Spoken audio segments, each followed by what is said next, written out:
Halo pemirsa Metro TV Lampung, selama 30 menit ke depan saya Herdiani Oktavia akan menemani Anda untuk mengupas tajuk dan juga berita apa saja yang sedang publish dan hits di 4 platform media Lampung Post Group kali ini. Dan saat ini bersama saya sudah ada Mustaan Basranka di pemberitaan Harian Umum Lampung Post. Namun sebelum kita lanjutkan untuk bedah tajuk kali ini, mari kita saksikan terlebih dahulu video editorial berikut ini.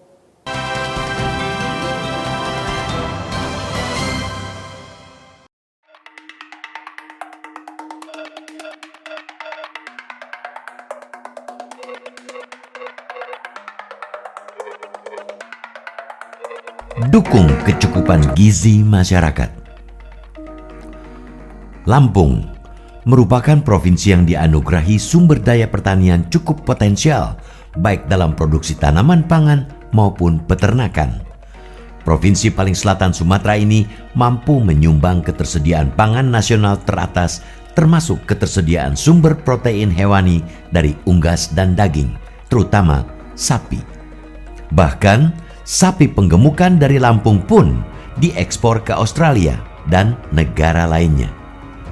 Data Dinas Peternakan dan Kesehatan Hewan Provinsi Lampung pada Januari hingga November 2021 tercatat produksi sapi potong di Lampung mencapai 860.951 ekor.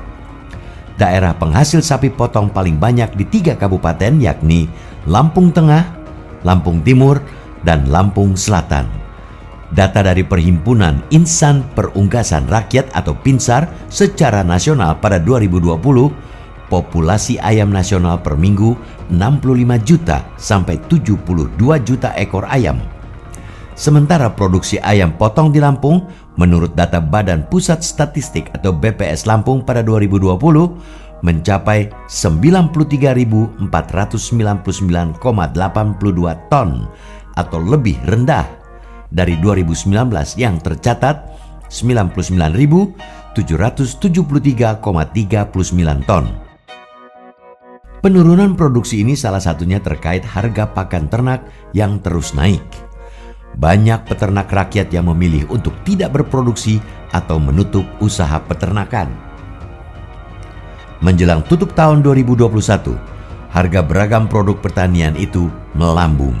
Selain minyak goreng yang bertahan di harga tinggi selama berbulan-bulan, harga telur ayam dan daging ayam juga ikutan melambung. Telur ayam menembus Rp30.000 per kilo, sedangkan daging ayam di atas Rp40.000 per kilo. Kenaikan harga tersebut cukup memberatkan masyarakat yang menjadikan telur dan daging ayam sebagai asupan protein terjangkau. Terlebih di masa pandemi ini, kebutuhan protein dan makanan bergizi amat penting untuk menjaga imunitas tubuh dari beragam deraan serangan virus corona. Bahkan, Kementerian Kesehatan mencatat pandemi membuat asupan makanan bergizi berkurang karena menurunnya daya beli masyarakat. Berdasarkan data survei status gizi balita Indonesia atau SSGBI Kementerian Kesehatan pada 2021, prevalensi stunting di Indonesia mencapai 24,4%. Artinya, sekitar 1 dari 4 anak balita atau lebih dari 8 juta anak di Indonesia mengalami stunting. Angka tersebut masih sangat tinggi jika dibandingkan dengan ambang batas yang ditetapkan WHO, yaitu 20%. Jadi, perbaikan gizi harus dilaksanakan secara lintas sektoral. Ini meliputi saat proses produksi pangan, pengolahan, distribusi, hingga konsumsi pangan tingkat rumah tangga bisa dengan kandungan gizi yang cukup dan seimbang, serta terjamin keamanannya. Menanggapi persoalan ini, pemerintah Provinsi Lampung hadir dengan program yang mendukung kecukupan asupan gizi masyarakat dan tentu saja terjangkau. Gubernur Lampung Arinal Junaidi menjamin ketersediaan bahan pakan ternak yang terjangkau bagi peternak. Apalagi Lampung sebagai penghasil jagung tertinggi ketiga nasional dengan hasil panen 2,83 juta ton dari luas panen 474,9 ribu hektar. Tentunya mampu memproduksi pakan sendiri ketimbang mengandalkan pakan impor. Pengolahan pakan ternak di dalam negeri akan memangkas beragam biaya sebagai peternak bisa mendapatkan harga pakan terjangkau. Ini akan menghidupkan industri pakan ternak di tingkat masyarakat. Dengan demikian, hasil produksi ternak yang dijual di pasaran pun lebih mumpuni bagi masyarakat. Tentunya program ini harus mendapat dukungan dan realisasi di lapangan, bukan sebatas wacana, sebab banyak kemaslahatan di dalamnya, mulai dari kesejahteraan peternak hingga asupan gizi masyarakat yang bagus, sehingga mampu berdaya saing di tengah pandemi. Ini tentu menjadi bagian penting dalam kontribusi perbaikan sumber daya manusia Indonesia yang berkualitas dan berdaya saing.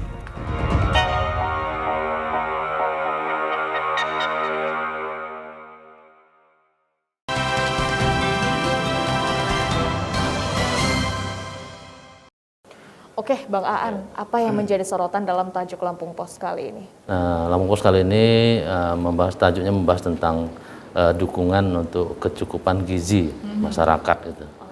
Nah, itu karena memang Lampung sudah dianugerahi sebagai daerah yang memiliki daya dukung pertanian, potensi untuk bahkan untuk kebutuhan stok nasional. Gitu. Wow, ini kan sebenarnya hal yang baik saat Provinsi Lampung sendiri mendapatkan ternyata daya dukung pertanian dan peternakan. Nah, sebenarnya seperti apa kondisinya sendiri saat ini, Bang? Nah, untuk pertanian salah satunya Lampung menjadi lokomotif pertanian Sumatera di Lampung nasional. Kemudian juga sebagai salah satu lumbung pangan untuk memenuhi kebutuhan pangan nasional, beras nasional dari Lampung itu. Nah, di samping itu juga terhadap dukungan pangan lainnya seperti daging sapi. Daging sapi itu sekarang di populasinya di Lampung sudah 860.000 sekian ekor sapi. Artinya itulah untuk kebutuhan di Lampung dan mencukupi kebutuhan nasional. Kemudian juga ayam juga kita punya sekitar 93.000 ton daging ayam. Yang itu dikira sangat mencukupi, pastinya mencukupi untuk mendukung kebutuhan gizi di Lampung dan nasional. Wow, kalaupun memang di Lampung sendiri secara domestik sudah terpenuhi, bahkan bisa sampai ekspor, berarti kan ini sebenarnya awal yang baik ya di tahun 2022. Tetapi Bang, ada yang sedikit agak ironis dan tentunya membuat para ibu rumah tangga juga menjerit ya. Dapur sedang menjerit sekarang karena ternyata harga telur dan juga minyak goreng ini kan kebutuhan pangan, kebutuhan pangan hasil dari pertanian dan peternakan, dan yang pastinya itu hal esensi yang harus ada di rumah. Lagi naik Bang harganya, bagaimana nih? Di akhir 2021 kemarin ya, tiba-tiba telur menjadi 30.000 gitu ya. Daging ayam jadi 40.000, 50.000 gitu. Itu yang buat memang semua jerit. Padahal katanya Lampung ini sebagai gudangnya pangan kan gitu ya. Produksi pangan gitu. Tapi memang ada beberapa alasan dari kalangan petani atau peternak itu bahwa misalnya harga pakan naik kan gitu ya. Harga pakan naik juga mempengaruhi. Tapi memang dalam hal ini memang kita tidak bisa melihat apa penyebabnya. Kalau udah kayak gini, harus apa solusinya? Nah, gitu harusnya pemerintah harus langsung bergerak ke sana. Oke, nanti kita akan lanjutkan lagi Bang untuk mengetahui seperti apa solusi yang kita butuhkan. Tapi untuk Anda pemirsa Metro TV Lampung, tetaplah bersama kami dalam Bedah Tajuk Lampung Pos.